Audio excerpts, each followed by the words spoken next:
According to martial arts legend, in 1566, a band of English traders turned for shelter to a Buddhist monastery at the foot of the Songshan Mountains in the Henan province of northern China. The name of the monastery was the Shaolin Temple. Inside the temple of 1,000 Buddhas were the elite martial arts warriors of China, the soldier monks of Shaolin, engaged in a spectacle that was unlike anything these Westerners had seen before.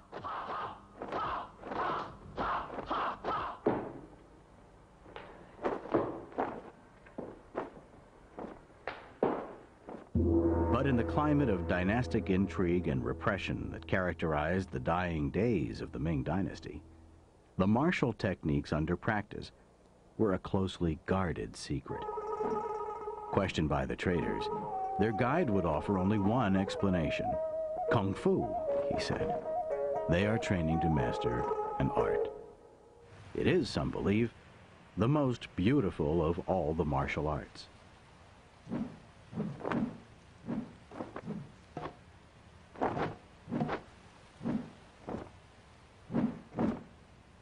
But save for an initiated few, the true nature of Kung Fu remains a mystery.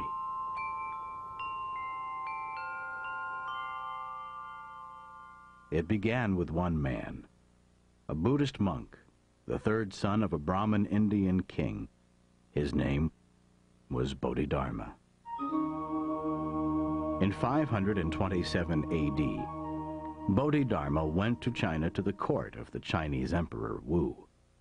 Buddhism, he learned, had been tampered with. It was no longer just an internal mental act of devoting oneself to Buddha, but one that now took specified public acts of devotion. Rituals involving calligraphy, the adornment of shrines, and the building of tributes honoring Buddha. When the emperor asked for Bodhidharma's reaction to the great temples and shrines he constructed to honor Buddha, Bodhidharma replied, "These are but as shadows of the forest. They are empty and have no substance." Bodhidharma would have to tackle the problem at its source, the legendary Shaolin Temple in northern China. There are two schools of thought on what happened after Bodhidharma left the emperor's court. One is that he went to the Shaolin Temple, and he found them so secularized, so worried about money and worldly things, that he left them in disgust. He refused to teach them his special muscle changes philosophy, which blends mind and body harmony in the martial arts that we know today. He goes off to a cave, he stares at a wall for 9 years. The second school of thought is that instead of going to the Shaolin Temple first, he just went to the cave, stayed there for 9 years meditating, while disciples came seeking attention, until he found a disciple worthy of the information he had to impart. In the 10th year, in a bid to become his first disciple, a monk severed his left arm. His act was the first evidence that Bodhidharma's message had been understood. What mattered was not the external, but the internal. Bodhidharma rose to the side of his first disciple, in whose honor the Shaolin monks would from then on salute Buddha with only one hand. It was time for the teachings to begin. Bodhidharma was a proponent of the concept of Qi, the vital energy or essence or life force that we all hold within us. This is a primary concept that's held within the Chan-Buddhistic school of thought, or Zen Buddhism as we know it in the West. This Qi, or vital essence, could be focused within, taking that inner focus and developing it through mental, spiritual, and physical discipline, which we know as the martial arts. You could aim that energy toward parts of your body. He called this linking energy. And then he could explode that energy into a part of his body for healing purposes, perhaps. That would be called exploding energy. This interworking with the Qi is a very important part of all Chinese martial arts and the essence of the peaceful, interdisciplinary aspect of martial arts worldwide. Through Bodhidharma at Shaolin, the theory was it would be possible to maximize external physical strength by maximizing internal strength, the flow of the Qi. For the monks of Shaolin, this meant one thing: survival. Throughout the temple's history, the monks had faced what appeared to be an irreconcilable conflict. They had to defend themselves against the threats posed by constantly shifting political alliances, while at the same time preserving the spiritual harmony that defined a life dedicated to Buddha.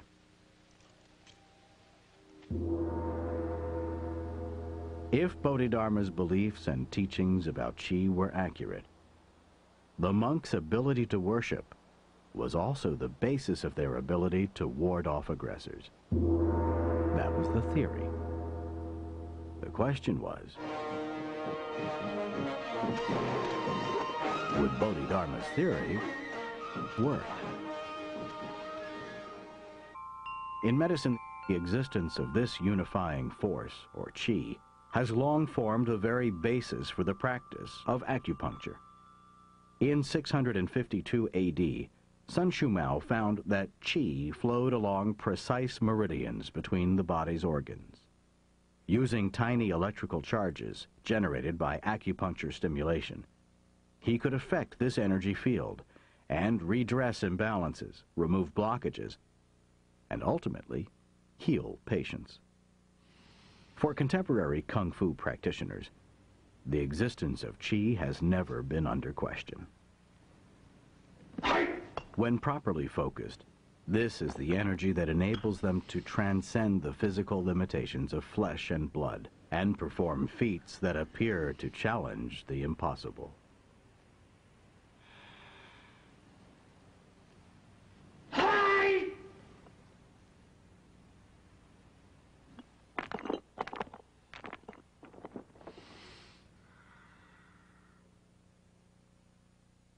In the 20th century, the advent of electromagnetic imaging technologies enabled Chinese scientists to gather proof of Qi's existence. The monks of the 6th century Shaolin Temple, though, could not turn to science. They had to put Bodhidharma's theory to the test. To maximize Qi, they meditated. To maximize linking energy, they practiced a form which became known as the Lohan, a series of 18 unique movements that, when combined with the right breathing technique, refined mind-body coordination.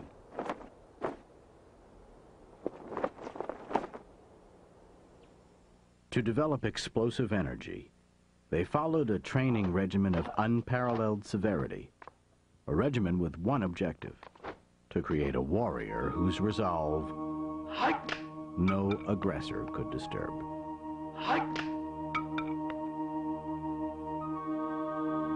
The tests of the Shaolin were no less extreme.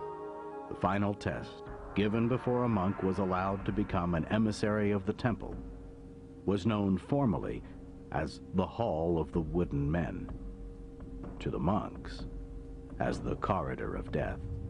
It was a test in which monks who lacked the capacity to defend themselves and their temple died an often painful death. The test consisted of a long corridor lined with 108 mechanical dummies primed to randomly release weapons with deadly precision and force. Blocking the exit sat a burning 300-pound cauldron.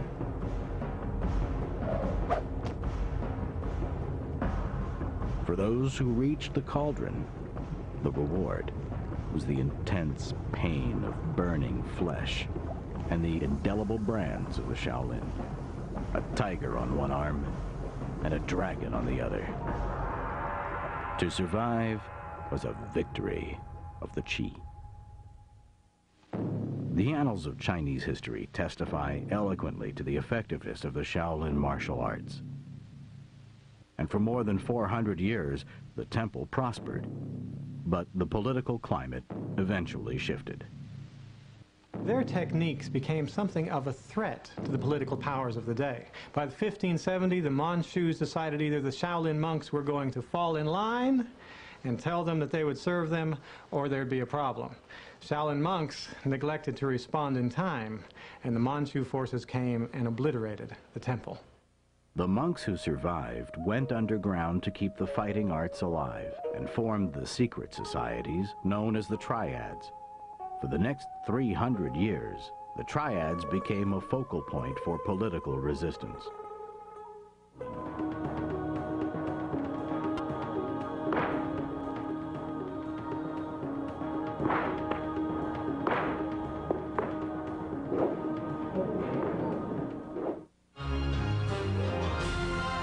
The auspices of the government has been declared a national treasure. Once again, it is the testing ground for the teachings of Bodhidharma, a testing ground whose rigor has changed little over the millennium. Part of the Kung Fu training regimen involves strengthening the muscles and toughening the body through repeated exercises. To strengthen the neck muscles, the Shaolin warrior may hang himself for 30 minutes or more at a time. Other regimens to develop the Qi are no less difficult. Headbutting helps the Shaolin monks toughen their skulls. Resisting blows to the abdomen, where the Qi is said to reside, builds internal strength and focus. It can take as little as 8 pounds of pressure to crack the human skull. Skillful manipulation of his Qi, though, prevents this monk from getting hurt. This is the art of hard Ci Gung. For the monks, as well as many traditional Chinese masters, hard Ci Gung is an art form still widely practiced today. By focusing his Qi, this master is able to make his body impervious to the blade of the sword, just as his warrior ancestors did thousands of years earlier.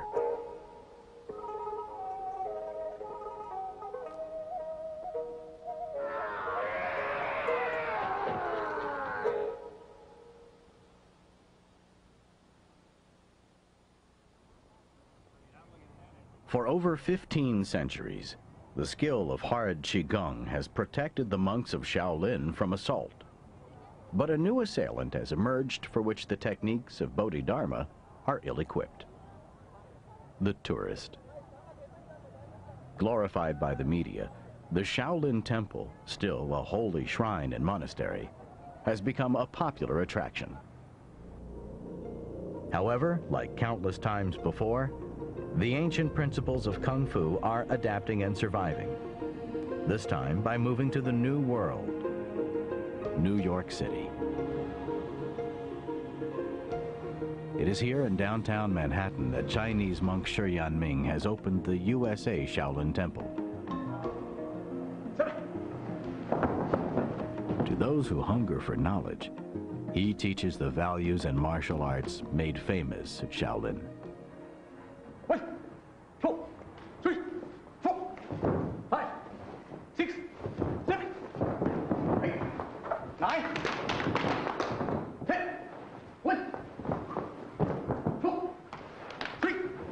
'Monk Shi Yanming began his 25-year study of Čanbudizmo and Shaolin Kung Fu at the age of 5. In 1992, he came to the United States.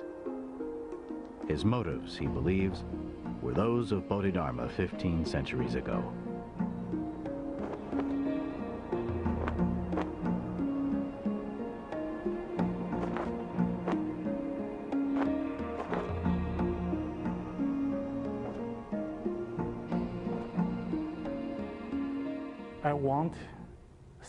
I want to stay here and teach Chinese Buddhism, Chinese culture, and Shaolin martial arts, and I want to help promote world peace. Though New York City may seem like one of the last places he would like to teach his arts, monk Shi Yanming is quite content. As he says, the whole world is home to a Buddhist monk. The Shaolin martial arts belong to everyone. But China remains the source. Long-term, he hopes to build a larger school and set up a cultural exchange. The name Shaolin has become synonymous with Kung Fu. though the source of China's fighting arts can be traced back centuries before Shaolin styles emerged.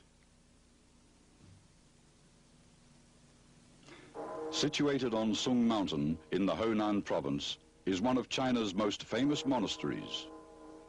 Built in 495 AD, this huge monastery, which at one time housed up to 2,000 monks, created a natural atmosphere conducive to the contemplation of and devotion to the Buddha by those who forsook society and sought spiritual solace.